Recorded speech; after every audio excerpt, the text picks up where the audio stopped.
S S ಟಿವಿಯಲ್ಲಿ ಜಾಹೀರಾತು ನೀಡಲು ಈ ನಂಬರಿಗೆ ಸಂಪರ್ಕಿಸಿ. ಎಲ್ರಿಗೂ ನಮಸ್ಕಾರ. ನಮ್ಮ ಕನ್ನಡ ನಾಡಿನ ಎಲ್ಲ ಪ್ರಗತಿಪರರು, ಚಿಂತಕರು, ಹಿರಿಯ ಪತ್ರಕರ್ತರು, ಹೋರಾಟಗಾರರು, ಚಳವಳಿಕಾರರು ಮತ್ತು ನನ್ನ ನೆಚ್ಚಿನ ಸ್ನೇಹಿತರಾದ ಮಂಜುನಾಥ ಅದ್ದೆಯವರು, ಮುಕುಂದರಾಜ್ ಅವರು, ಇವರೆಲ್ಲ ಸಿನಿಮಾನ ನೋಡಿ ಈ ಸಿನಿಮಾ ಒಂದು ರೆವಲ್ಯೂಷನ್ ಆಗಬೇಕು, ಆವಾಗಲೇ ಇದಕ್ಕೆ ಒಂದು ಅರ್ಥ ಸಿಗುತ್ತೆ ಅಂತೇಳಿ ಎಲ್ಲ ನಮ್ಮ ಜೊತೆ ನಿಂತು ಇವತ್ತು ಇಷ್ಟು ಜನ ಹಿರಿಯರನ್ನ, ನಾಡಿನ ದೊಡ್ಡ ದೊಡ್ಡ ಶಕ್ತಿಗಳನ್ನು, ಅಂದರೆ ಕನ್ನಡ ನಾಡಿನ ಎಲ್ಲ ಶಕ್ತಿಗಳನ್ನು ಕರ್ಕೊಂಬಂದು ಸಿನಿಮಾನ ಪ್ರದರ್ಶನ ನೋಡಿ ನಮ್ಮನ್ನು ಆಶೀರ್ವಾದ ಮಾಡಿದ್ದಕ್ಕೆ ನಾನು ಯಾವಾಗಲೂ ಚಿರಋಣಿಯಾಗಿರ್ತೀನಿ. ಹಾಗಾಗಿ ತುಂಬ thank you very much sir. ಈಗ ಹೊಸದಾಗಿ ಒಂದು ಸುದ್ದಿ, ಪಾರಂಜಿತ್ ಸರ್ ಕಡೆಯಿಂದ, ಅವರ ಟೀಮ್ ಕಡೆಯಿಂದ ಫೋನ್ ಬಂದಿದೆ. ಅವ್ರು ಬಂದು ಸಿನಿಮಾ ನೋಡೋದು, ಕಾರ್ಯಕ್ರಮ ಶುರುವಾಗತ್ತೆ. ಮೋಸ್ಟ್ಲಿ ವೆರಿ ಶಾರ್ಟ್ಲಿ ಬರುತ್ತೆ, ಅದು ಅಷ್ಟರಲ್ಲೇ ಬರ್ತಾರೆ ಅವರು. ಮತ್ತು ಸಿನಿಮಾನ ನೋಡಿ ನನಗೆ ಪ್ರೋತ್ಸಾಹ ಕೊಡುತ್ತಿರುವಂಥ ಎಲ್ಲ ಫೇಸ್ಬುಕ್ನ ಸ್ನೇಹಿತರು, ಅಂದರೆ ದೊಡ್ಡ ಮಟ್ಟದ ಆಶೀರ್ವಾದ ಮಾಡಿ ಒಂದು ದೊಡ್ಡ ರೆವಲ್ಯೂಷನ್ನೇ ಕ್ರಿಯೇಟ್ ಮಾಡ್ತಾ ಇದ್ದಾರೆ. ಹಾಗಾಗಿ ನಾನು ಅವ್ರಿಗೆ ಚಿರಋಣಿಯಾಗಿರ್ತೀನಿ. ಸದಾ ಈ ಥರದ ಒಂದು ಕಥೆಗಳು ಮಾಡೋಕ್ಕೆ ಯಾವಾಗಲೂ ನಾನೊಬ್ಬ ಮುಂದೆ ನಿಂತ್ಕೊಳ್ತೀನಿ. ನಾನು ಅದ್ರ ಬಗ್ಗೆ ಯೋಚನೆ ಮುಂದೆ ಏನಾಗುತ್ತೆ ಅಂತ ಯೋಚನೆ ಮಾಡಲ್ಲ. ಒಳ್ಳೆಯ ವಿಷಯ ಇದ್ದಾಗ ನಾನು ನನ್ನ ಗುಣಮಟ್ಟನ ಯೋಚನೆ ಮಾಡಿದಿರ, ನ್ಯಾಯ ಏನು, ಸಮಾನತೆ ಏನು, ಅದನ್ನು ಮಾತ್ರ ಯಾವಾಗಲೂ ಯೋಚನೆ ಮಾಡ್ತಾ ಹೋರಾಡೋ ಅಂಥ ವ್ಯಕ್ತಿ ನಾನು. ಸೊ ಹಾಗಾಗಿ ನನಗೆ ಯಾರು ಹೆದರಿಕೆಯೂ ಇಲ್ಲ. ಈ ಥರದ ಕಥೆಗಳನ್ನ ಮಾಡೋದಕ್ಕೆ ಇನ್ನೂ ಮನಸ್ಸು ಮಾಡಿದ್ದೀನಿ. ಅದಕ್ಕೆ ತಾವೆಲ್ಲ ದಾರಿದೀಪ ಆಗಿದ್ದೀರಾ, ತಾವೆಲ್ಲರೂ ಸೇರಿ ದಾರಿದೀಪ ಆಗಿದ್ದೀರಾ. ಅದಕ್ಕೆ ನಾನು ಖುಷಿಯಾಗಿದೆ. ಒಳ್ಳೆ ಟೈಮಲ್ಲಿ ಸಿನಿಮಾ ರಿಲೀಸ್ ಆಗಿರುವಂಥದ್ದು. ಒಂದು ವರ್ಗ ಅಂದರೆ ಸಂವಿಧಾನ ಆಶಯವನ್ನು ತುಳಿಯುವಂಥ ಕೆಲಸ ಮಾಡ್ತಿರುವಂಥ ಸಂದರ್ಭದಲ್ಲಿ ಅದನ್ನು ಎಚ್ಚರಿಸುವಂಥ ಕೆಲಸ ನೀವು ಮಾಡ್ತೀರಿ ಈ ಸಿನಿಮಾ ಮೂಲಕ ಆಗಿರೋದು. ಹೌದು, ಅಂದರೆ ಕೆಲವರಿಗೆ ಪಾಪ ಇದು ಇಷ್ಟ ಆಗ್ತಾ ಇಲ್ಲ, ಆದರೆ ಅವ್ರಿಗೆ ಗೊತ್ತಿಲ್ಲ. ಎಲ್ಲರ ಮನೆಯಲ್ಲೂ ಬಡವರಿದ್ದಾರೆ, ಎಲ್ಲರ ಮನೆಯಲ್ಲೂ ಕಷ್ಟ ಇದೆ, ಎಲ್ಲರ ಮನೆಯಲ್ಲೂ ಶೋಷಣೆ ಇದೆ, ಎಲ್ಲ ವರ್ಗಗಳಲ್ಲಿ ಶೋಷಿತರಿದ್ದಾರೆ. ಶೋಷಿತರು ಅಂದರೆ ಪ್ರತ್ಯೇಕ ವರ್ಗಕ್ಕಲ್ಲ, ಎಲ್ಲ ಧರ್ಮದಲ್ಲೂ ಎಲ್ಲ ವರ್ಗದಲ್ಲೂ ಶೋಷಿತರ ಪರವಾಗಿ ನಿಲ್ಲುವಂಥ ಒಂದು ಕಥೆನ ಮಾಡಿದ್ದೀವಿ ಅಂತ ಅವ್ರಿಗೆ ಬಹುಶಃ ಒಳಗೆ ಬರದೇ ಇರೋದ್ರಿಂದ ಅವ್ರಿಗೆ ಆ ಥರ ಪ್ರಯತ್ನಗಳು ಮಾಡ್ತಾ ಇದ್ದಾರೆ. ಸೊ ಹಾಗಾಗಿರಲಿ, ನಾವು ಅವ್ರಿಗೆ ಧನ್ಯವಾದ ಹೇಳೋಣ. ನೀವು ಒಂದಲ್ಲ ಒಂದು ದಿವಸ ನೋಡ್ತೀರಾ, ಅವತ್ತು ನೀವು ಕೂಡ ನಮ್ಮ ಬಗ್ಗೆ ಬರದೇ ಬರೀತೀರಾ. ನಾವು ಯಾರನ್ನು ಎದುರಾಕೊಳ್ಳೋಕ್ಕೋ ಅಥವಾ ಯಾರ ಮೇಲೋ ಮುನಿಸ್ಕೊಳ್ಳೋಕ್ಕೋ ಇದನ್ನು ಮಾಡ್ತಾ ಇಲ್ಲ. ನಾವು ಮಾಡ್ತಾ ಇರೋ ಹೋರಾಟ ಸಂವಿಧಾನ ಮತ್ತು ಸಮಾನತೆ, ಅದನ್ನು ಬರೆದಂಥ ತಂದೆ ಬಾಬಾ ಸಾಹೇಬ್ ಅಂಬೇಡ್ಕರ್ ಅವರು. ಅದನ್ನು ಹೇಳ್ತಾ ಇದ್ದೀನಿ ಅಷ್ಟೇ. ನಾನು ಅದನ್ನು ಹೇಳೋಕ್ಕೆ ನಾನು ಎದೆ ತಟ್ಕೊಂಡು ಉಸಿರು ಇರೋವರೆಗೂ ಹೇಳ್ತಿರ್ತೀನಿ ನಾನು. ಹೌದು, ನಾನು ಸಂವಿಧಾನಕ್ಕೆ ತಲೆ ಬಾಗಿಸ್ಬೇಕು ಅಂತ. ಆ ನಿಟ್ಟಿನಲ್ಲಿ ನಾವು ಕಥೆ ಮಾಡಿದ್ದೀವಿ ಹೊರತು ಇನ್ಯಾರಿಗೋ ಪ್ರಚೋದನೆ ಮಾಡೋಕ್ಕೋ, ಇನ್ನೊಬ್ಬರನ್ನ ತುಳಿಯೋಕ್ಕೋ, ಇನ್ನೊಬ್ರಿಗೆ ಇದು ಮಾಡೋಕ್ಕೋ ನಾವು ಅದನ್ನು ಯಾವತ್ತೂ ಯೋಚನೆ ಮಾಡಿಲ್ಲ, ಮಾಡೋದು ಇಲ್ಲ. ನಮ್ಗೆ ಅದು ಬೇಕಾಗೂ ಇಲ್ಲ ಯಾವತ್ತೂ. ಸರ್, ಒಂದು ಸಣ್ಣ ಕಿಡಿ ಇವತ್ತು ದೊಡ್ಡ ಒಂದು ಕಾಡ್ಗಿಚ್ಚಾಗಿ ಬದಲಾಗಿದೆ. ಯಾಕಂದರೆ ಸೋಷಿಯಲ್ ಮೀಡಿಯಾ ನೋಡ್ತಾ ಇದ್ದೀವಿ ಸಿನಿಮಾ ರಿಲೀಸ್. ನಿಮ್ಮ ಎಲ್ಲ ಮಾಧ್ಯಮದವ್ರಿಗೂ ನಾನು ಚಿರಋಣಿ ಆಗಿರ್ತೀನಿ. ಗಂಡು ಮಕ್ಕಳು, ಹೆಣ್ಮಕ್ಳು, ತಾವು ಯಾರೇ ಇರಲಿ, ತಮ್ಮೆಲ್ಲರ ಸಹಾಯ ಬಿಗಿನಿಂಗಿಂದ ನಿಂತ್ಕೊಂಡಿದ್ದೀರಾ ಮತ್ತು ಎಲ್ಲವನ್ನೂ ತೋರಿಸ್ತಾ ಇದ್ದೀರಾ.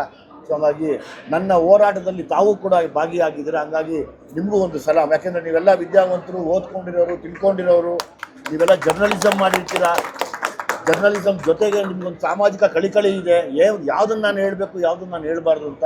ಹಾಗಾಗಿ ಈಗ ಮತ್ತೊಂದು ಹೊಸ ಸುದ್ದಿ, ಬ್ಯಾಂಗ್ಳೂರು ಯೂನಿವರ್ಸಿಟಿಯ ಎಲ್ಲ ಸ್ಟೂಡೆಂಟ್ಗಳು ನಾವು ಸಿನಿಮಾ ನೋಡ್ತೀವಿ ಅಂತ ಒಂದು ಮೈಸೂರು ರೋಡ್ನಲ್ಲಿ ಯೂನಿವರ್ಸಿಟಿಯಿಂದ ಒಂದು 2 ಕಿಲೋಮೀಟರ್ ಒಂದು ಜಾಥಾ ಮಾಡ್ತಾ ಇದ್ದಾರೆ. ಅದಕ್ಕೆ ನಾನು ಕೂಡ ಭಾಗಿಯಾಗ್ತೀನಿ. ನಾಳೆ ಅಲ್ಲ ನಾಡಿದ್ದು ಬೆಳಿಗ್ಗೆ ನನಗೆ ಯೂನಿವರ್ಸಿಟಿ ಮಕ್ಕಳು ನೋಡ್ತಾ ಇರೋದಕ್ಕೆ ನಮಗೆ ಸಾರ್ಥಕತೆ ಇದೆ. ಅಲ್ಲೂ ಎಷ್ಟೋ ಜನ ಯೂನಿವರ್ಸಿಟಿಯಲ್ಲಿ ಬಡವರು, ಅಂದರೆ ಎಲ್ಲ ಬಡ ಸ್ಥಿತಿಲಿರುವಂಥ ಸ್ಟೂಡೆಂಟ್ಗಳು ನೋಡ್ತೀನಿ ಅಂದಾಗ ಅದಕ್ಕಿಂತ ಹೆಮ್ಮೆ ಪಡುವಂಥ ವಿಷಯ ಇಲ್ಲ, ಅದಕ್ಕಿಂತ ಸಾರ್ಥಕತೆ ಇನ್ನೊಂದಿಲ್ಲ ನಮಗೆ ನನ್ನ ಜಡೇಶ್ನ ಹೋರಾಟದಲ್ಲಿ. ಸೊ ಹಾಗಾಗಿ ನಾನು ಕೂಡ ಆ ಜಾಥಕ್ಕೆ ಪಾಲ್ಗೊಳ್ತಾ ಇದ್ದೀನಿ. ಅಂತ ಹೇಳಿದಾಗ ಇನ್ನೊಂದು ಕಿಡಿ ಈಗ ದೊಡ್ಡ ಒಂದು ಕಾಡಿಗೆ ಥರ ಬದಲಾಗಿರೋದು ಸರ್. ಸೋಷಿಯಲ್ ಮೀಡಿಯಾದಲ್ಲಿ ಯಾವ ಸಿನಿಮಾಗೂ ಈ ಥರ ದೊಡ್ಡ ಚರ್ಚೆ ಶುರುವಾಗಲಿಲ್ಲ. ಯಾಕಂದರೆ ಕೋಟೆಗನಾಡಿ ರಾಮಯ್ಯ ಅಂತ ಸಿನಿಮಾ ಬಗ್ಗೆ ಬರೆಯೋದಾಗಲಿ ಹೋಗಲಿ, ಈ ಥರದೊಂದು ವಿಚಾರ, ಒಂದು ಸೆನ್ಸಿಟಿವ್ ವಿಚಾರ ತುಂಬ ಚೆನ್ನಾಗಿ ಹೇಳಿದ್ರೆ. ಹೌದು, ಕೋಟೆಗನಹಳ್ಳಿ ರಾಮಯ್ಯ ಸರ್ಗೆ ನಾನು ತುಂಬ ಚಿರಋಣಿಯಾಗಿರ್ತೀನಿ. ಜೊತೆಯಲ್ಲಿ ಬಂದಿರುವಂಥ ಎಲ್ಲ ಚಿಂತಕರಾಗ್ಬೋದು, ಎಲ್ಲ ಈಗ ನನಗೆ ಯಾರು ಪತ್ರಮುಖೇನ ಫೇಸ್ಬುಕ್ಕಲ್ಲಿ ಬರಿತಾ ಇದ್ದಾರೆ ಅವ್ರಿಗೆಲ್ಲ ನಾನು ಬೆಲೆ ಕಟ್ಟೋಕ್ಕಾಗಲ್ಲ. ಯಾಕೆಂದರೆ ನನ್ನ ಕೂಗಲ್ಲಿ ಅವ್ರದ್ದು ಒಂದು ಕೂಗಿದೆ ಅನ್ನೋ ಒಂದು ಖುಷಿ ಮತ್ತು ಇನ್ನೂ ದಮ್ಮು ಜಾಸ್ತಿ ಆಗುತ್ತೆ, ಅದಕ್ಕೆ ಶಕ್ತಿ ಜಾಸ್ತಿ ಆಗುತ್ತೆ. ಆ ನಿಟ್ಟಿನಲ್ಲಿ ಎಲ್ಲರೂ ಖುಷಿಯಾಗಿ ಎಂಜಾಯ್ ಮಾಡ್ತಾ ಇದ್ದಾರೆ. ಹೌದು, ನಾನು ಗೊತ್ತಿಲ್ಲ, ಗಾಂಧಿನಗರದಲ್ಲಿ ಕೆಲವರು ಪಾಪ ಬಂಡವಾಳ ಊರೋದಕ್ಕೆ ಹಿಂದೆ ಮುಂದೆ ನೋಡ್ಬೋದು. ಅಂದರೆ ಕೆಳ ಸಮುದಾಯದ ಪಿಕ್ಚರ್ ಮಾಡಿದ್ರೆ ಓಡಲ್ಲ, ಅದು ಮುಂದೆ ಬರಲ್ಲ, ನಮ್ಮ ಬಂಡವಾಳ ನಾಶ ಆಗುತ್ತೆ ಅನ್ಬೋದು. ಆದರೆ ಪರವಾಗಿಲ್ಲ, ನಾನೇ ಬಂಡವಾಳ ಹಾಕಿ ಒಂದು ಎಲ್ಲ ಸಮುದಾಯಗಳ ನೊಂದಂಥ ಎಲ್ಲ ಸಮುದಾಯಗಳ ಪಾತ್ರ ನಾನು ಮಾಡೇ ಮಾಡ್ತೀನಿ, ಬಿಡಲ್ಲ. ನಿಮಗೆ ಲಾಭ ಬರಲ್ಲ, ಅದರಿಂದ ಆದಾಯ ಇಲ್ಲ, ಅದಕ್ಕೆ ನಾನು ಹಾಕೋದು ವೇಸ್ಟು ಅಂತ ನೀವು ಯಾರ್ಯಾರ್ದೋ ಮಾತು ಕೇಳಿಕೊಂಡು ರಾತ್ರಿ ಹೊತ್ತು ತಲೆ ಕೆಡಿಸ್ಕೊಂಡು ಕುತ್ಕೊಳ್ಳೋಕ್ಕಿಂತ ನಾವು ಹಗಲೊತ್ತು ಅದ್ರ ಕೆಲಸ ಮಾಡ್ತೀನಿ.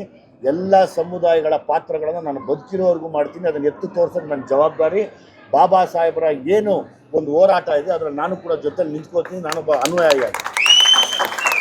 ಸಿನಿಮಾ ಬಂದಾಗ ಸಪೋರ್ಟ್ ಆಗಿದ್ದು ಸಾಕಷ್ಟು ಈಗ ಕಾಂತಾರಾಗಲಿ, ಈ ಥರದ್ದು ಸಾಕಷ್ಟು ಸಾಲು ಸಿನಿಮಾಗಳಿವೆ. ಇಂಡಸ್ಟ್ರಿಯ ಸಾಥ್ ಯಾವ ಮಟ್ಟಿಗೆ ಇದೆ ಸರ್? ಅದೊಂದು ಸಿನಿಮಾ ಗೆಲ್ಲೋ ವಿಚಾರದಲ್ಲಿ ಎಲ್ಲರೂ ಸಿನಿಮಾ ನೋಡೋಕ್ಕೆ ಈಗ ಶುರು ಮಾಡಿದ್ದಾರೆ. ಕಳೆದ ವಾರದಲ್ಲಿ ಒಂದು ಸ್ವಲ್ಪ ಎಲ್ಲ ಇದಾಗಿರೋದ್ರಿಂದ ಎಲ್ಲ ಬ್ಯುಸಿ ಆಗಿದ್ರು. ಈಗೆಲ್ಲ ಒಬ್ಬೊಬ್ಬರೇ ನೋಡೋಕ್ಕೆ ಶುರು ಮಾಡಿದ್ದಾರೆ. ಶುರು ಮಾಡಿ ನಮಗೆಲ್ಲ ವಿಡಿಯೋ ಮಾಡಿ ಕಳಿಸ್ತಾ ಇದ್ದಾರೆ. ಮೊನ್ನೆ ವಿಜಯ ರಾಜ್ಕುಮಾರ್ ನೋಡಿದ್ದಾರೆ, ನಾಳೆ ಶಿವಣ್ಣ ಅವ್ರು ನೋಡ್ತಾ ಇದ್ದಾರೆ. ಶಿವಣ್ಣ ನೋಡಿದ್ಮೇಲೆ ನನಗಿನ್ನೇನು ಆಶೀರ್ವಾದ ಬೇಡ ಅನಿಸುತ್ತೆ. ಜೊತೆಯಲ್ಲಿ ಶರಣ್ ಸರ್ ನೋಡಿದ್ದಾರೆ, ನಮ್ಮ ಶರಣ್ ಅವರು. ಅದು ಬಿಟ್ಟು ನಮ್ಮ ನೀನಾಸಂ ಸತೀಶ್ ಈಗ ಮಾಡಿದರು. ಮೋಸ್ಟ್ಲಿ ಧನಂಜಯ ನೋಡ್ತಾರೆ. ಈ ಥರ ಎಲ್ಲರೂ ನನಗೆ ಸಾಕು, ನನ್ನವರು ಅಂತ ಇರೋರು ನೋಡಿದ್ರೆ ಸಾಕು ನನಗೆ.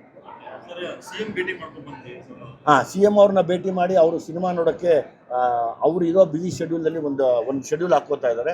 ಅವರು ಬಂದು ಸಿನಿಮಾ ನೋಡ್ತಾರೆ. ಮಾನ್ಯ ಇನ್ನೊಬ್ಬ ಮಂತ್ರಿಗಳು ಸಹ ಅವರು ಕೂಡ ಮುನಿಯಪ್ಪನವರು ಬಂದು ಸಿನಿಮಾ ನೋಡ್ತಾರೆ. ಮಹದೇವಪ್ಪನವರು ಕೂಡ ತುಂಬ ಸಂತೋಷಪಟ್ಟರು ಈ ವಿಷಯ ಕೇಳಿ. ಅದನ್ನ ಬಗ್ಗೆ ನಾವು ನಿಂತ್ಕೋತೀವಿ ಜೊತೆಯಲ್ಲಿ, ನಾನು ಶೋ ನೋಡ್ತೀನಿ ಅಂತ. ಇದಕ್ಕಿಂತ ದೊಡ್ಡ ಆಶೀರ್ವಾದ ಬೇಡ. ಈಗ ಮಾವಳ್ಳಿ ಶಂಕರಣ್ಣ ಮತ್ತು ನಮ್ಮ ಅಧ್ಯಯ ಸರ್ ಎಲ್ಲ ಕೂತ್ಕೊಂಡು ಸರ್ಕಾರಕ್ಕೆ 100% ರಿಯಾಯಿತಿಯ ಒಂದು ಪತ್ರನ ಕೊಡಬೇಕು ಅಂತ ಪ್ರಿಪೇರ್ ಮಾಡ್ತಾ ಇದ್ದಾರೆ. ಇದಕ್ಕಿಂತ ಇನ್ನೇನು ಸಂತೋಷ ಬೇಕು ನಮಗೆ? ಹೌದು, ಈಗ ಈ ಲ್ಯಾಂಡ್ ಲಾರ್ಡ್ ಪದ್ಧತಿಯಿಂದ ಏನೇನು ನೊಂದಿದ್ರು ಅದ್ರ ಬಗ್ಗೆ ಅವರು ನನಗೆ ಹೇಳಿದ್ರು. ನಾವೆಲ್ಲ ನೋಡಿದ್ದೀವಿ, ತುಂಬ ಅನುಭವಿಸಿ ಬಂದಿದ್ದಕ್ಕೆ ಇವತ್ತು ಇಷ್ಟು ಗಟ್ಟಿ ನಿಲುವು ತೊಗೊಂಡು ನಾವು ಮಾತಾಡ್ತಾ ಇರೋದು ಅಂತ. ಅದಕ್ಕೆ ಕೂಡ ಅವರು ಯಾವಾಗಲೂ ಎಲ್ಲ ಶೋಷಿತ ವರ್ಗಗಳ ಪರವಾಗಿ ನಿಂತು ಇವತ್ತು ಮುಖ್ಯಮಂತ್ರಿ ಸ್ಥಾನದಲ್ಲಿರೋದಕ್ಕೆ ನಿಜವಾಗ್ಲೂ ಗ್ರೇಟ್ ಅನಿಸುತ್ತೆ ನನಗೆ. ತೆರಿಗೆ ವಿನಾಯಿತಿಯ ಪತ್ರವನ್ನು ನಾವಂತೂ ಕೊಡ್ತೀವಿ. ಮಾಡೋದು ಬಿಡೋದು ಸರ್ಕಾರಕ್ಕೆ ಬಿಟ್ಟಿರೋದು. ಯಾಕೆಂದರೆ ಸರ್ಕಾರ ಇವತ್ತು ಈ ಥರ ಒಂದು ಕತೆ ಎಲ್ಲ ಕಡೆ, ಅಂದರೆ ಅಭಿಪ್ರಾಯಗಳಂದರೆ ಪ್ರಾಮಾಣಿಕ ಅಭಿಪ್ರಾಯಗಳನ್ನು ಫೇಸ್ಬುಕ್ ಮೂಲಕ ತಿಳಿಸಿದಾಗ ಸರ್ಕಾರ ಅದ್ರ ಕಡೆ ಗಮನ ಕೊಟ್ಟು ಒಂದು ರಿಯಾಯಿತಿ ಕೊಡೋದು, ಮತ್ತು ಇನ್ನೊಂದು ಸರ್ಕಾರದಿಂದ SS TV ಸಿನಿಮಾ ಜಗತ್ತಿನ ಕ್ಷಣ ಕ್ಷಣದ ಸುದ್ದಿಯೊಂದಿಗೆ.